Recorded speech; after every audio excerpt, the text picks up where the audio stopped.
Salut les amis, aujourd'hui After Zap image numéro 779. Comme d'habitude dans cette période de matchs internationaux, on va débuter rapidement avec les résultats de la veille en Ligue des Nations. Match nul entre le Danemark et l'Angleterre, 0-0. Dans le même groupe, victoire de la Belgique 5-1 face à l'Islande. A noter aussi la victoire du Portugal 2-0 du côté de la Suède. Et puis la victoire de l'équipe de France 4-2 face à la Croatie. Une fois n'est pas coutume, on ne va pas débuter par le résultat de l'équipe de France, mais par le résultat du Portugal qui s'est imposé 2-0 du côté de la Suède grâce à un doublé de Cristiano Ronaldo. On rappelle que Ronaldo a manqué le premier match avec la sélection la semaine dernière puisqu'il était légèrement blessé au niveau d'un orteil du pied. Il était de retour hier et il a déjà fait mal hier à la sélection suédoise avec un doublé, un but magnifique sur coup franc et puis le deuxième est tout aussi somptueux, des frappes lourdes de Cristiano Ronaldo, des frappes un peu flottantes qui se logent sous la barre transversale. Deux buts vraiment magnifiques de la part de Ronaldo hier, avec aussi une équipe portugaise qui fait le plein de points, 6 points sur 6 pour le moment pour le Portugal dans ce groupe de Ligue des Nations, avec aussi un contenu de match très intéressant. La grosse info de la soirée, au-delà du résultat pour le Portugal, c'est que Cristiano Ronaldo entre encore un peu plus dans la légende du football. Il dépasse la barre des 100 buts inscrits en sélection. Il a même déjà totalement dépassé cette barre puisqu'avec ce doublé hier, il a inscrit donc son 100e et 101e but avec la sélection portugaise. Cristiano n'est plus qu'à 8 buts du record mondial, record détenu par un joueur de la sélection iranienne qui ne joue plus maintenant, qui est retraité, Ali Daei, qui s'est arrêté avec 109 buts inscrits avec l'Iran. Cristiano n'en est plus qu'à 8 buts de ce record, c'est absolument phénoménal. Regardez d'ailleurs aussi le Road to 100 pour Cristiano Ronaldo, le chemin pour ses 100 buts inscrits.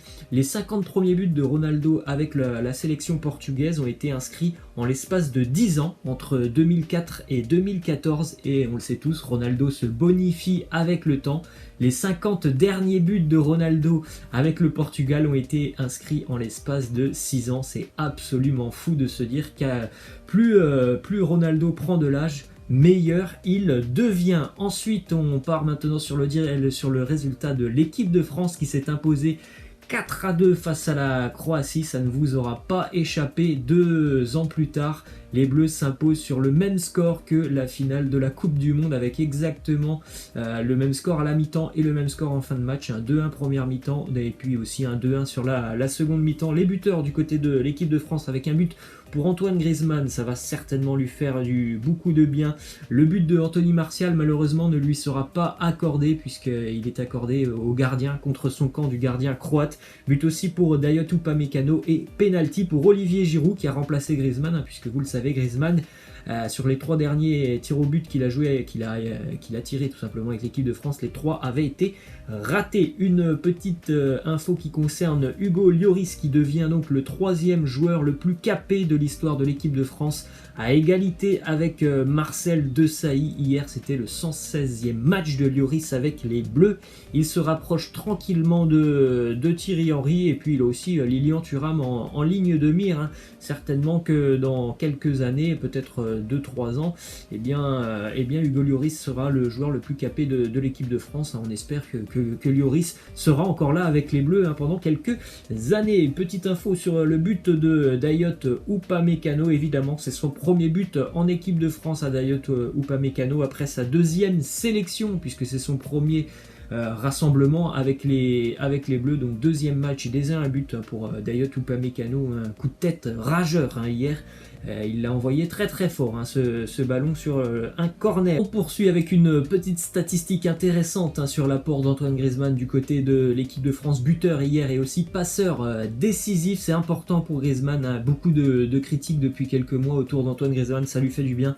Je pense ce match hier en tout cas, il a délivré sa 21e passe décisive avec l'équipe de France. Seul Thierry Henry a fait mieux avec les Bleus depuis le début du 21e siècle. C'est quand même une statistique assez parlante. Autre statistique aussi sur un joueur qui faisait son retour avec les Bleus, Anthony Martial. Hier, il a obtenu 9 fautes face à la Croatie. Il était tout simplement intenable. Malheureusement, il n'est pas récompensé de ce but qui ne lui sera pas accordé officiellement, même si je pense pour lui c'est un but, hein, Anthony Martial. Cette statistique des 9 fautes obtenues, seul un joueur a fait mieux depuis 15 ans avec l'équipe de France, c'était Franck Ribéry lors d'un match face à l'Ukraine le 15 novembre 2013, hein, c'est dire si Anthony Martial a beaucoup apporté hier à l'équipe de France. Autre statistique sur Eduardo Camavinga qui devient donc hier à 17 ans et 303 jours le plus jeune joueur à fêter sa première sélection avec l'équipe de France depuis Maurice Gastiger le 8 février 1914. Plus de 100 ans après, Eduardo Camavinga devient le plus jeune joueur à fêter sa première sélection avec l'équipe de France. Et d'ailleurs, hein, il a été assez bon hein, lorsqu'il est entré, le jeune Eduardo Camavinga. D'ailleurs, une petite info qui concerne Eduardo Camavinga, puisque du côté de l'équipe de France, Kylian Mbappé aurait joué un rôle d'ambassadeur du Paris Saint-Germain au sein de l'équipe de France. Il aurait vanté les mérites du projet parisien auprès d'Eduardo Camavinga et de Lucas Hernandez, info qui nous vient d'RMC. Donc évidemment, cette info elle a été sortie avant que Kylian Mbappé ne quitte le groupe de l'équipe de France. Regardez, c'est Mohamed Bouafsi qui nous fait cette déclaration. Il nous dit officieusement Mbappé joue le rôle d'ambassadeur du PSG. Il prend son téléphone pour appeler certains joueurs et en équipe de France, il l'a fait auprès de Camavinga et de Lucas Hernandez. Il a vanté les mérites du projet parisien. Donc il a tenté de convaincre ces deux joueurs de pourquoi pas s'engager du côté du Paris Saint-Germain. En tout cas d'écouter des offres si jamais le Paris Saint-Germain venait à taper à la porte du Stade Rennais et du Bayern Munich. Hein. On sait que le PSG est quand même intéressé par Camavinga et on sait que le PSG a aussi eu quelques vues il y a quelques semaines sur Lucas Hernandez. Ensuite, deux infos du côté de l'Olympique lyonnais.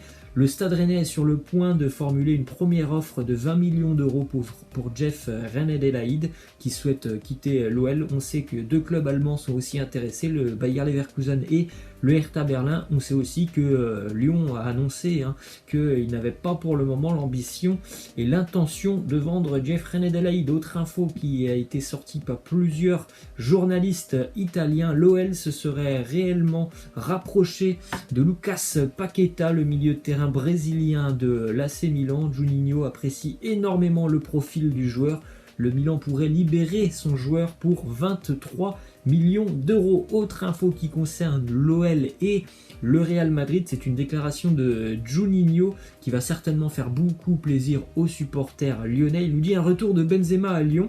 On a joué ensemble, on s'entendait très bien, c'est notre rêve qu'il termine chez nous. Mais on attend le bon moment pour mettre ce projet sur la table. Ça veut bien dire que l'Olympique lyonnais ne se posera pas de questions. Ils vont tenter de recruter Karim Benzema quand? Ça, c'est le point d'interrogation. Peut-être dans un an, peut-être dans 2 ans. En tout cas, l'OL espère bien voir Benzema terminer sa carrière du côté du championnat de France. Ensuite, une info qui concerne le mercato du Real Madrid.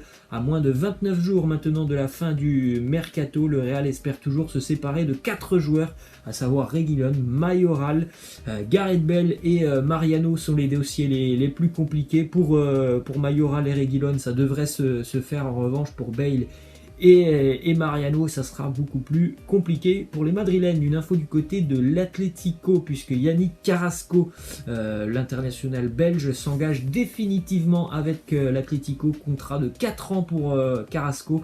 On rappelle qu'il était en prêt depuis le mois de janvier. Il appartenait à un club chinois. Ensuite, du côté de Barcelone, une petite info qui concerne Philippe Coutinho, puisque son agent s'est exprimé et son agent a confirmé que le Barça veut garder le Brésilien. Il a annoncé même que Ronald Koeman l'a appelé juste après être devenu l'entraîneur du Barça. Il a appelé Philippe Coutinho et il lui a dit qu'il comptait sur lui pour cette saison et donc qu'il aimerait que le joueur reviennent du côté de Barcelone. Ensuite, autre info sur un joueur qui a quitté la Liga très récemment, c'est James Rodriguez. Il s'est engagé du côté d'Everton. On a appris que ça n'avait pas coûté très cher pour les Toffees, seulement 8,5 millions d'euros pour les Toffees pour recruter James Rodriguez. Ensuite, une info du côté de la Première Ligue. On connaît donc les vainqueurs des trophées PFA de l'année. Pour le trophée du meilleur joueur de l'année, c'est Kevin De Bruyne, et pour le meilleur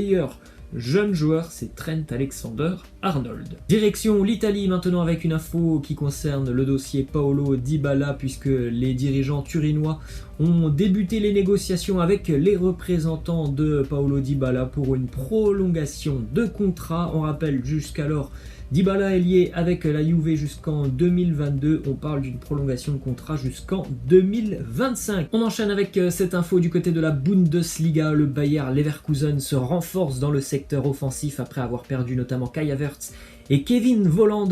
Leverkusen engage l'international tchèque Patrick Schick en provenance de l'AS Roma contre 27 millions d'euros. On rappelle que Patrick Schick a déjà connu une expérience en Bundesliga la saison passée. Il avait déjà été prêté par la Roma du côté du RB Leipzig. Ça avait d'ailleurs été un prêt assez concluant pour Patrick Schick. On continue d'ailleurs avec une autre info sur le Bayer Leverkusen qui espère recruter du côté du championnat de France, puisque le Bayer suit attentivement notamment Bounassar, Florian Thauvin, Julian Draxler et Benoît Badiachil, 4 joueurs qui évoluent en Ligue 1 qui sont donc suivis par le club allemand.